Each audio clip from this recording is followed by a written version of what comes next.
नमस्कार दोस्तों, मैं प्रवीण कुमार उज्जवल क्लासेस में एक बार फिर आप सभी का स्वागत करता हूं। आई होप कि आप सभी बहुत अच्छे होंगे और अपनी पढ़ाई भी बहुत अच्छे से कर रहे होंगे। तो दोस्तों, इससे पहले वाले वीडियो में हमने आपको बताया कि क्लास 12 का जो हम लोग 8वां चैप्टर पढ़ रहे थे, उसमें हमने आपको बताया कि स्वास्थ्य क्या होता है, स्वास्थ्य को प्रभावित करने वाले कारक क्या क्या होते हैं, ठीक ना। फिर हमने बताया आपको संक्रामक रोग क्या होता है, गैर संक्रामक रोग क्या होता है, और आज इस वीडियो में हम लोग पढ़ने वाले हैं मनुष्यों में कुछ सामान्य रोगों के बारे में, बीमारियों के बारे में, ठीक है। और प्रतिरोधी क्षमता क्या होता है उसके बारे में हम लोग पढ़ने वाले हैं, ठीक है। तो चलिए हम लोग चलते हैं अपने टॉपिक पे। और यदि आप मेरे चैनल पे नए व्यूअर्स हैं तो सबसे पहले आप मेरे चैनल को सब्सक्राइब कर लें, वीडियो को लाइक करें और ज़्यादा से ज़्यादा अपने दोस्तों के पास शेयर करें। तो चलिए, जो आज का हमारा टॉपिक है वो है मनुष्यों में कुछ सामान्य रोग, कुछ सामान्य बीमारियां, ठीक ना। यहाँ पे जो देख रहे हैं हम यहाँ पे आपको हाईलाइटेड करके बता दिया करेंगे। देखिए यहाँ पे हाईलाइटेड कर दिया करेंगे जिससे कि आपको कंफर्म हो जाए कि जो हमारा मेन हेडिंग है वो क्या है। तो यहाँ पे देखिए हम यहाँ इस चीज को हाईलाइटेड कर दे रहे हैं, ठीक ना। ये क्या है, मनुष्यों में कुछ सामान्य बीमारियां, इसके बारे में आज हम लोग डिस्कस करने वाले हैं इस वीडियो में। तो यहाँ पे जो पहला है वो क्या है, देखेंगे आप यहाँ पे कि एक रोगजनक जीवाणु जिसे सैल्मोनेला टाइफी के रूप में जाना जाता है, मनुष्यों में टाइफाइड का कारण बनता है। विडाल टेस्ट से इस बुखार की पुष्टि की जा सकती है।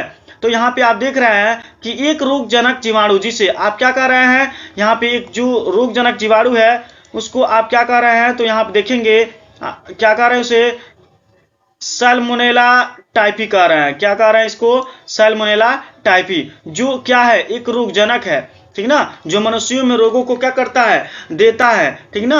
और इसी के वजह से मनुष्यों में टाइफाइड का कारण भी हो जाता है, मनुष्य में टाइफाइड भी होता है। जब विडाल टेस्ट कराया जाता है ना, तो विडाल टेस्ट में इसकी पूर्ण रूप से पुष्टि हो जाती है, ठीक है। तो यहाँ पे फिर अब हम लोग दूसरा स्टेप देखेंगे।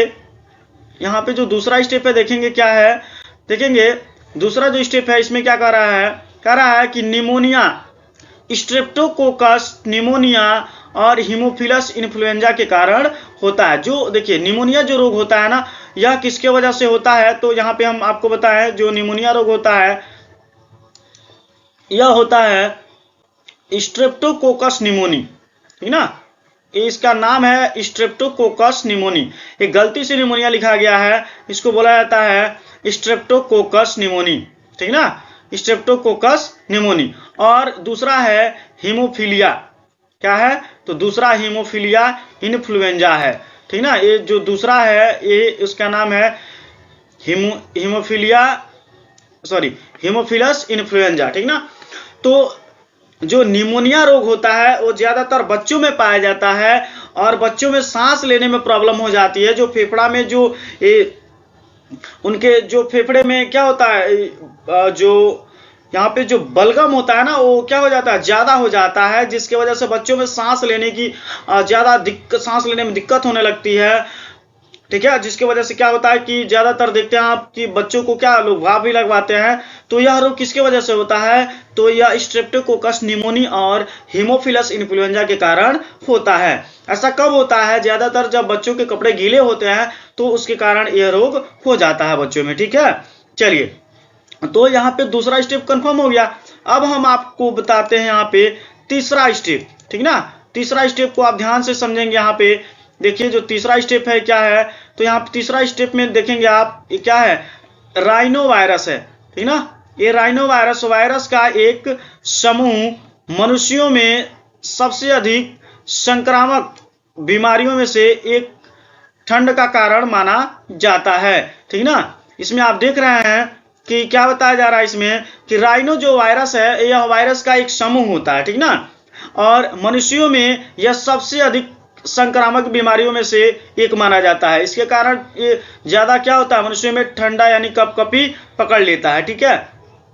तो आप सभी जानते हैं कि ये जो राइनो वायरस है, ये राइनो वायरस का इसका जो सिम्टम्स होता है क्या होता है, नाक से पानी का गिरना, जुकाम होना, फीवर होना, ठीक ना। तो जो अभी जो गुजरा है हमारा जो बैड सिचुएशन था जो बैड टाइम चल रहा था कोरोना काल में, उसमें भी यही सिम्टम्स देखा जा रहा था। जिसको सर्दी जुकाम हो रहा था, जिसको बुखार हो रहा था, उसको भी कोरोना का लक्षण देख करके उसको भी कोरोना के लिए घोषित कर दिया जा रहा था कि इसको भी कोरोना हो गया है, ठीक ना। तो यह एक प्रकार का क्या है, संक्रामक बीमारी है। तो हमने आपको पहले वाले वीडियो में बताया कि संक्रामक जो बीमारियां होती है वह किसके, वायरस के द्वारा होता है, बीजाणु के द्वारा होता है, ठीक ना। चलिए, तो ये दूसरा हो गया। अब हम बात करेंगे यहाँ पे चौथे स्टेप की। तो यहाँ पे आप देखेंगे जो चौथा स्टेप है क्या है, यहाँ पे देखिए, यहाँ पे चौथा जो स्टेप है ये है प्लाज्मोडियम। ये प्लाज्मोडियम मलेरिया का क्या है, मलेरिया रोग का सबसे महत्वपूर्ण यही कारक होता है जिसकी वजह से होता है। यहाँ देखिए एक छोटा प्रोटोजोआ, ये प्रोटोजोआ का ही होता है मलेरिया, प्लाज्मोडियम। तो प्रोटोजोआ मलेरिया का कारण बनता है, ठीक ना। प्लाज्मोडियम एक छोटा प्रोटोजोआ मलेरिया का कारण बनता है।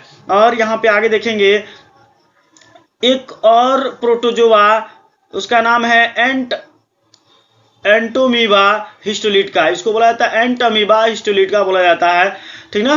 फिर अमीबियसिस यानी अमेबिक पेचिस का कारण बनता है, ठीक ना। ये एम्बियसिस के कारण क्या होता है, अमेबिक पेचिस का कारण बनता है, ठीक है। तो प्लाज्मोडियम से क्या होता है, मलेरिया होता है जो एक प्रोटोजोआ जनित रोग होता है, ठीक ना। फिर एंटोमीबा हिस्टोलिटिका भी होता है और अमेबियसिस होता है जिसके कारण अमेबिया पेचिस रोग होता है, ठीक ना। चलिए, तो ये 4 हो गया। फिर हम 5वीं की यहाँ पे चर्चा करेंगे, एस्केरिस एक आंतों का परजीवी है, ये आंत में पाया जाता है। एस्केरिस नामक जो जीव है ये कहाँ पाया जाता है, तो मनुष्य के आंत में पाया जाता है। परजीवी उसको बोला जाता है जो किसी व्यक्ति के किसी मतलब जीव पर रहता हो और उसे अपना भोजन बनाता हो, साथ ही साथ उसको क्या करता हो, रोग भी देता हो, तो उसको बोलते हैं परजीवी, ठीक ना, जो पैरासिटिक नेचर के होते हैं। फिर क्या रहा, एस्केरिसिस का कारण बनता है, ठीक ना। यह एस्केरिस क्या होता है, आंत में पाया जाता है और ये एस्केरिसिस का कारण भी बनता है, ठीक है। फिर हम 5वीं की बात करेंगे, यानी जो 6वें नंबर का है, ये है बुलचेरोटा फाइलेरिया, कीड़ा फाइलेरिया या एलिफेंटियसिस का कारण होता है। इस रोग से एलिफेंटियसिस रोग होता है। एलिफेंटियसिस रोग का हिंदी बोला जाता है हाथी पांव रोग, जिसमें उस व्यक्ति को क्या हो जाता है, उस व्यक्ति का जो पैर होता है वो हाथी के पांव के समान हो जाता है फूल करके, ठीक है। तो ये रहा मनुष्यों में कुछ सामान्य बीमारियां। फिर हम अब जो यहाँ पे जो हमारा नेक्स्ट हेडिंग होगा वह होगा प्रतिरोधकता क्या होता है, इम्यूनिटी क्या होता है, इसके बारे में हम जानेंगे। तो देखिए ये हमारा क्या है, यहाँ पे मेन हेडिंग है प्रतिरोधकता क्या है, ठीक है। चलिए, तो अब हम यहाँ पे इसके बारे में डिस्कस करेंगे। आप देख रहे हैं प्रतिरक्षा को बैक्टीरिया, वायरस और अन्य विदेशी निकायों और विषाक्त पदार्थों जैसे हमलावर रोगजनकों की रक्षा, बचाव और लड़ने के लिए शरीर की क्षमता के रूप में परिभाषित किया गया है, ठीक ना। ये प्रतिरोधकता क्या है, इम्यूनिटी क्या है, ये हमारे बॉडी के सैनिक इनको बोला जाता है। ये क्या करते हैं, हमारे बॉडी को प्रोटेक्ट करते हैं दूसरे जीवों से, वो चाहे बैक्टीरिया हो या वायरस हो या बाहर से आने वाला किसी भी प्रकार का हानिकारक जीव हो, वो उससे हमारे बॉडी को क्या करता है, ये प्रोटेक्ट करता है, सुरक्षा प्रदान करता है, ठीक ना। यह हमें जो बीमारी देते हैं उनसे हमको क्या करता है, हमारे बॉडी को बचाने का काम करता है। यानी ये हमारे बॉडी के लिए एक फाइटरमैन का काम करता है जो हमें बीमार होने से बचाता है। इन सबको क्या करता है, हमारे बॉडी से इनको दूर रखता है, ठीक है।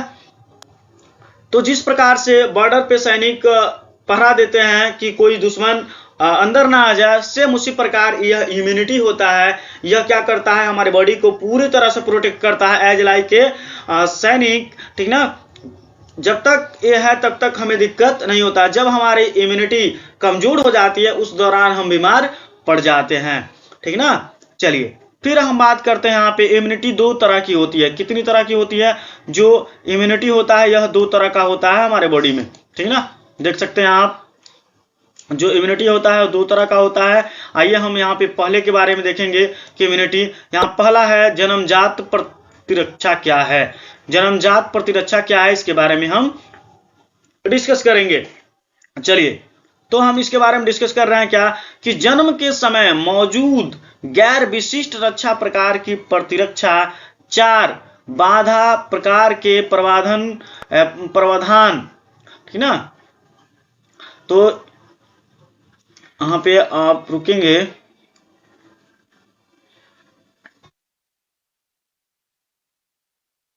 देख सकते हैं आप कि यहाँ क्या हो रहा है कि लिख रहा है जन्म के समय मौजूद गैर विशिष्ट रक्षा प्रकार की प्रतिरक्षा।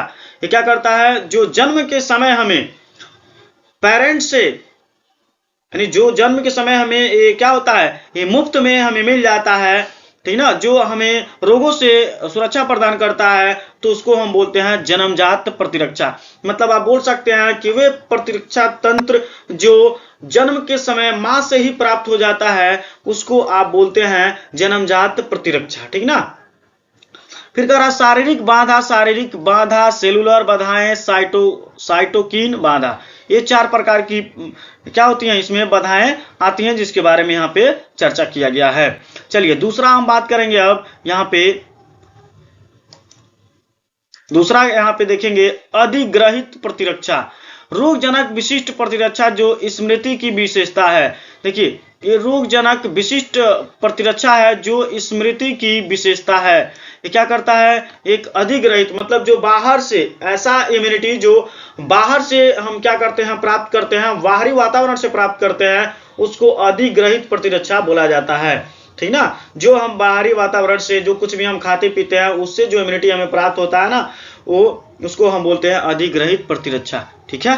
तो ये 2 चीजें आपको समझ में आ गया होगा कि इम्यूनिटी क्या है। ये हमारे बॉडी को प्रोटेक्ट करता है जीवाणुओं से, रोग कारकों से, ये हमें बीमार होने नहीं देता है, क्योंकि जितने भी बाहर एफारेजन जो सूक्ष्म जीव होते हैं, या बैक्टीरिया हो गया या वायरस हो गया, इन सबसे लड़ने के काम करता है, और ये हमारे बॉडी को पूर्ण रूप से बचाने का काम करता है। तो इसको हम बोलते हैं इम्यूनिटी, ठीक ना। इम्यूनिटी 2 तरह का होता है, पहले को हम जन्मजात प्रतिरक्षा बोलते हैं, और दूसरे को अधिग्रहित। जन्मजात किसको बोलते हैं, वे प्रतिरक्षा जो हमें जन्म के समय माता से मिल जाता है, उसको जन्मजात प्रतिरक्षा बोलते हैं। अधिग्रहित क्या होता है, ऐसा प्रतिरक्षा, ऐसा इम्यूनिटी जो हमें बाहरी पर्यावरण से, ठीक ना, प्राप्त किया जाता है, बाहरी वातावरण से हम प्राप्त करते हैं, हमारे बॉडी को प्राप्त होता है इम्यूनिटी, उसको हम बोलते हैं अधिग्रहित प्रतिरक्षा, ठीक है। तो आई होप कि आपको ये समझ में आ गया होगा। चलिए हम नेक्स्ट चलते।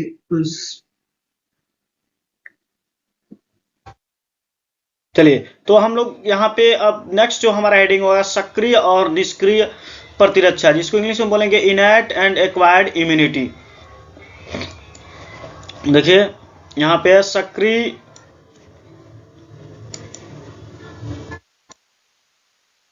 ये हमारा मेन हेडिंग है, सक्रिय और निष्क्रिय प्रतिरक्षा, ठीक ना।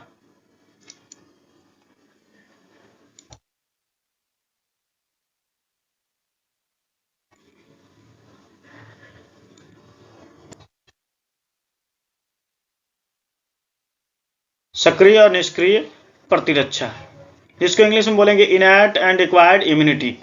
चलिए तो यहाँ पे देखते हैं कि सक्रिय प्रतिरक्षा, यहाँ पे सक्रिय प्रतिरक्षा वह जगह है जहां मेजबान मृत या जीवित रोगाणुओं के रूप में एंटीबॉडी का उत्पादन करता है। जो सक्रिय प्रतिरक्षा क्या है, तो सक्रिय प्रतिरक्षा आप उसको बोलेंगे जहां पे मेजबान मृत या जीवित जीवाणुओं के रूप में एंटीबॉडी का उत्पादन किया जाता है। जब यह एंटीजन के संपर्क में आता है, जब यही जो एंटीबॉडी होता है वह एंटीजन के संपर्क में आ जाता है, तो उसके आगे क्या होता है, बोला जा रहा है कि यह एक धीमी प्रक्रिया होती है, ठीक ना, एक धीमी क्रिया होती है, और इसकी पूर्ण प्रभावी प्रतिक्रिया प्रदान करने में काफी समय लग जाता है। दूसरी ओर अगर हम बात करते हैं निष्क्रिय प्रतिरक्षा की, तो यह प्रतिरक्षा है जहां पर किसी भी विदेशी एंटीजन के खिलाफ शरीर की रक्षा के लिए सीधे तैयार एंटीबॉडी दिए जाते हैं, ठीक ना। किसी भी जो यहीं पे अगर निष्क्रिय प्रतिरक्षा की बात करते हैं ना, तो यहाँ पे जो विदेशी एंटीजन होता है उसके खिलाफ सीधे जो तैयार एंटीबॉडी होता है उसको दे दिया जाता है, ठीक है। तो ये रहा सक्रिय और निष्क्रिय प्रतिरक्षा। अब यहाँ पे हम बात करने वाले हैं दूसरा, जन्मजात और अधिग्रहित प्रतिरक्षा, जिसको इंग्लिश में बोलते हैं एक्टिव एंड पैसिव इम्यूनिटी। ठीक है यहाँ पे। अब यहाँ पे देखेंगे क्या होता है एक्टिव एंड पैसिव इम्यूनिटी। सक्रिय प्रतिरक्षा एक्टिव इम्यूनिटी यह रोगजनक के संपर्क में आने से प्राप्त होता है।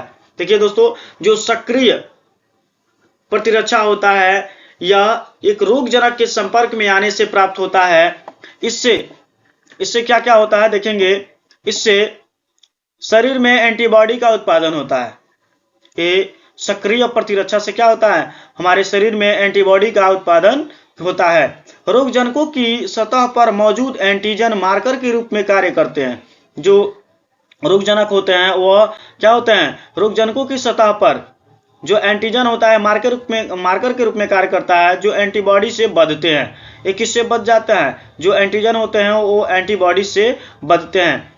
अब यही बात करते हैं निष्क्रिय प्रतिरक्षा, जो पैसिव इम्यूनिटी होता है क्या होता है, तब प्राप्त होता है जब एंटीबॉडी को बाहरी स्रोत यानी आमतौर पर टीकों के माध्यम से शरीर में पेश किया जाता है, यानी इंजेक्शन लगाया जाता है, ठीक ना। यह संक्रमण के लिए त्वरित प्रतिक्रिया प्रदान करता है, ठीक है। तो जो आप देख रहे हैं कि पैसिव इम्यूनिटी होता है, तो आप पहले क्या देखें, पहले तो ये देखिए कि जो सक्रिय प्रतिरक्षा था वह एक रोगजनक के संपर्क में आने से प्राप्त होता है और ये क्या करता है, एक एंटीबॉडी का निर्माण करता है, ठीक है।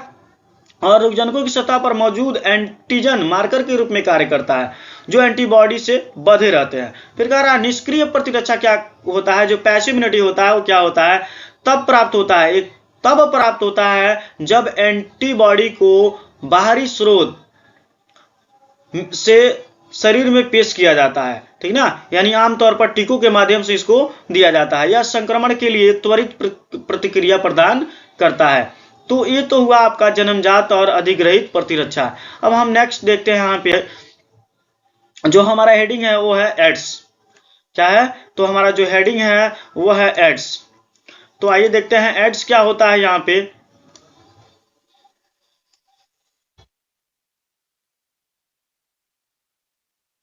देखिए ये रहा एड्स, यानी एड्स यहाँ देखेंगे एक्वायर्ड इम्यूनो डिफिशियंसी सिंड्रोम, ठीक ना, AIDS। ये याद कर लेंगे आप, नोट कर लेंगे दोस्तों अपने नोट्स में, क्योंकि ये वेरी मोस्ट इंपॉर्टेंट है। आपके एमसीक्यू में क्वेश्चन पूछा जाता है कि एड्स का फुल फॉर्म क्या होता है। तो AIDS जिसको हम बोलते हैं शॉर्ट फॉर्म में ना, इसका पूरा जो फुल नेम होता है आप याद रखेंगे, एक्वायर्ड इम्यूनो डिफिशियंसी सिंड्रोम होता है, ठीक ना। रेट्रोवायरस यहाँ पे आप देख रहे हैं, जो हम बात करें यहाँ पे आप देख रहे हैं कि रेट्रोवायरस समूह के सदस्य HIV, ठीक ना, HIV का फुल फॉर्म होता है ह्यूमन इम्यूनो डिफिशियंसी वायरस। दोस्तों आप ये भी याद रखेंगे कि HIV, क्या याद रखेंगे आप दोस्तों, यहाँ पे HIV यहाँ पे आप क्या याद रखेंगे,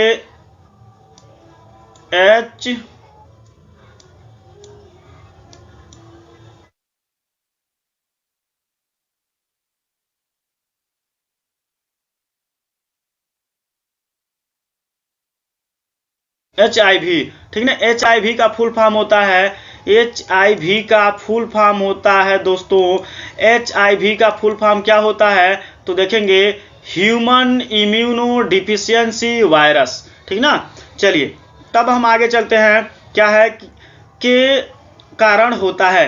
तो अगर बात आती है, क्वेश्चन पूछा जाता है दोस्तों आपसे कि एड्स किसके कारण होता है, तो आप बताएंगे एड्स जो होता है रेट्रोवायरस समूह का एक सदस्य होता है जिसको HIV बोला जाता है, यानी HIV का फुल फॉर्म होता है ह्यूमन इम्यूनो डिफिशियंसी वायरस। इसके कारण एड्स रोग होता है, ठीक है। तो यहाँ पे आपके कई तो MCQ तैयार हो गए कि एड्स का फुल फॉर्म क्या होता है, तो एक्वायर्ड इम्यूनो डिफिशियंसी सिंड्रोम होता है दोस्तों। फिर यह रोग आखिर होता किसके वजह से होता है, तो आप बताएंगे HIV की वजह से, जिसको आप जिसका फुल फॉर्म होता है ह्यूमन इम्यूनो डिफिशियंसी वायरस। चलिए फिर हम आगे बढ़ते हैं। यह आमतौर पर संक्रमित व्यक्ति के साथ यौन संपर्क, दूषित रक्त और इसके द्वारा उत्पादों के साथ रक्त आदान या संक्रमित सुइयों के हिस्से के माध्यम से संक्रमित या संक्रमित मां से प्लेसेंटा के माध्यम से या उसके बच्चे तक फैलता है। एलिसा ELISA यानी एंजाइम लिंक्ड इम्यूनो सार्वेंट एस्से एड्स के लिए नैदानिक परीक्षण है। इसका क्या किया जाता है, एलिसा टेस्ट कराया जाता है, इससे पता लगता है।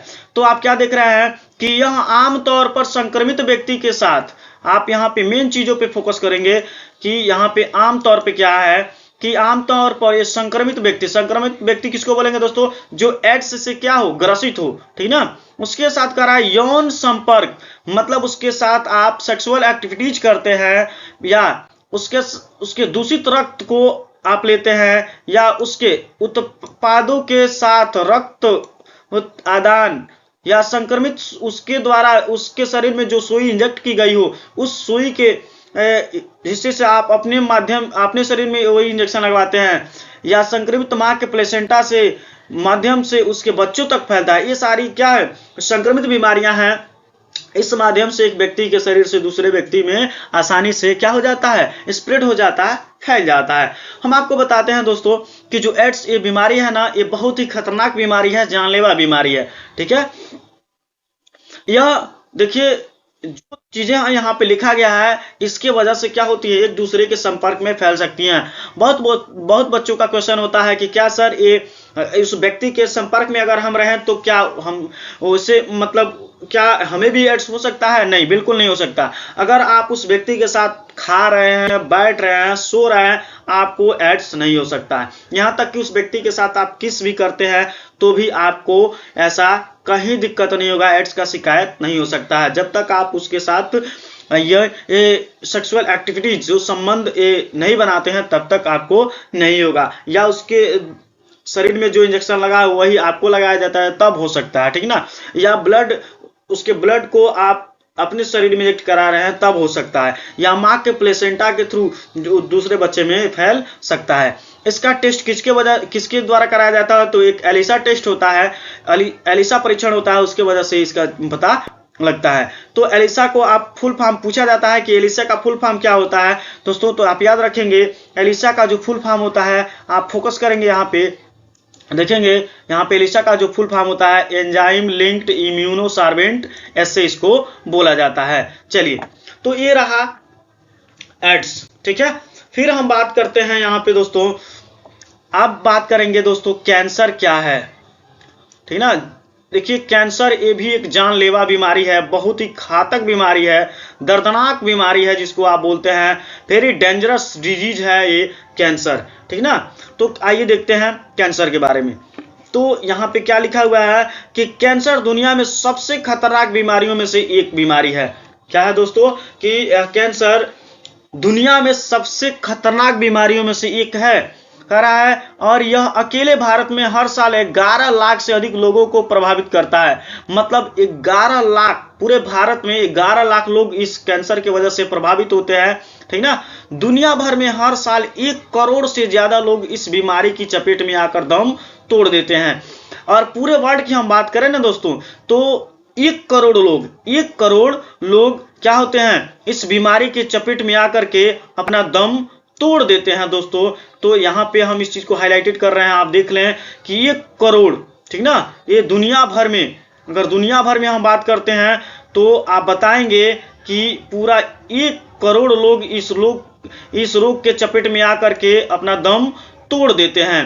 तो इसीलिए इसको कहा जाता है कि ये कैंसर नामक जो बीमारी है काफी खतरनाक होती है, ठीक ना। आइए जाने कि कैंसर क्या है, कैंसर के कारण क्या है, लक्षण क्या है, निदान क्या है और कैंसर का उपचार कैसे है, कैसे कैंसर होता है तो उसका हम इलाज करा सकते हैं, कैसे उससे हम बच सकते हैं, इन सारी चीजों को हम जानेंगे। चलिए, तो यहाँ पे आप देखेंगे मनुष्यों में कोशिका विभाजन तंत्र द्वारा सेल भेदभाव और प्रसार को अत्यधिक हेरफेर और नियमित किया जाता है। अनियंत्रित कोशिका विभाजन तब होता है जब संपर्क निषेध नामक एक प्रक्रिया विफल हो जाती है। स्वस्थ जीवों में इस प्रक्रिया के दौरान जब कोशिकाएं अन्य कोशिकाओं के संपर्क में आती हैं तो कोशिका प्रकृति की प्रक्रिया बंद हो जाती है। तो आप देख सकते हैं यहाँ पे लिखा हुआ है कि स्वस्थ जीवों में इस प्रक्रिया के दौरान जब कोशिकाएं अन्य कोशिकाओं के संपर्क में आती हैं तो कोशिका प्रतिकृति की क्रिया जो प्रक्रिया होती है वो बंद हो जाती है। आगे देखेंगे, नतीजतन संपर्क निषेध एवं शक्तिशाली कैंसर विरोधी तंत्र बन जाता है, लेकिन यह कैंसर कोशिकाओं में खो जाता है। इस प्रकार के कैंसर से ट्यूमर होते हैं, रक्त के कैंसर, ब्लड कैंसर को छोड़कर, ठीक ना। इसमें किस प्रकार का कैंसर होता है दोस्तों? तो ट्यूमर होता है। ट्यूमर जो देखते हैं ना गांव में, अपने वहां भी देखते होंगे, बहुत लोगों के सिर पे क्या होता है, गोल गोल ऐसे बन जाता है, जो गांठ बन जाता है ना, उसको आप क्या बोलते हैं? उसको ट्यूमर बोलते हैं, ठीक ना। ट्यूमर में सेल क्या हो जाता है? आवश्यकता से अधिक बढ़ जाता है, जिसकी वजह से कैंसर हो जाता है। तो ये रहा कैंसर। अब इसके आगे हम देखते हैं यहाँ पे मेटास्टेमेसिस से क्या तात्पर्य है, यह स्पष्ट कीजिए, ठीक है। तो आइए देखते हैं कि आखिर ये क्या है। यहाँ पे हम देखेंगे कि मेटास्टेमेसिस से क्या तात्पर्य है, यह क्या है, स्पष्ट कीजिए, ठीक ना।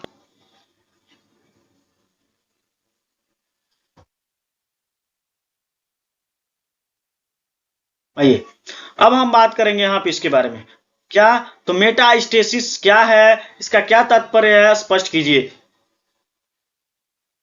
मेटास्टेसिस एक पैथोलॉजिकल प्रक्रिया है जो घातक ट्यूमर में देखी जाती है। इस प्रक्रिया में कैंसर कोशिकाएं शरीर के विभिन्न हिस्सों में फैल जाती हैं और ट्यूमर के रूप में जानी जाने वाली कोशिकाओं का एक समूह बनाने के लिए अनिश्चित काल तक विभाजित हो जाती है। ट्यूमर से इनमें से कुछ कोशिकाएं बंद हो जाती हैं और रक्त प्रवाह में प्रवेश करने का प्रबंध करती हैं, जहां से वे शरीर के दूर के हिस्सों में पहुंचती हैं और इस प्रकार नए ट्यूमर का गठन शुरू होता है, क्योंकि वे सक्रिय रूप से विभाजित होते हैं। तो चलिए फिर हम इसको देखते हैं कि मेटास्टेसिस एक पैथोलॉजिकल प्रक्रिया होता है जो घातक ट्यूमर में देखी जाती है। ये क्या होता है? एक पैथोलॉजिकल प्रक्रिया होता है और जो बहुत डेंजरस जो ट्यूमर हो जाता है ना, उसमें ये देखी जाती है। इस प्रक्रिया में कैंसर कोशिकाएं, कौन कोशिकाएं? आप देख सकते हैं यहाँ पे कैंसर कोशिकाओं को आपको यहाँ पे दिखाया गया है। यहाँ पे देखिए, ये सभी जो आपको दिखाया जा रहा है, ये क्या है?